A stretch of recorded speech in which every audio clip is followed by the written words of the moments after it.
नगर में आवारा कुत्तों का आतंक लगातार बढ़ता जा रहा है। साथ ही कुत्तों द्वारा लोगों को काटने की घटनाएं भी बढ़ती जा रही है।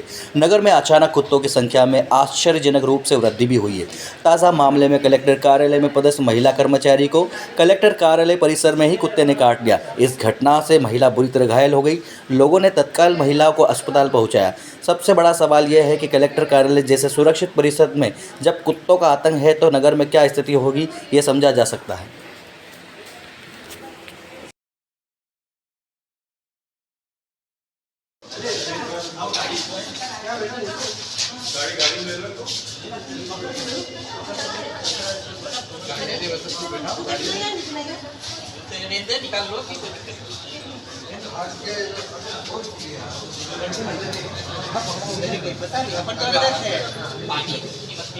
पानी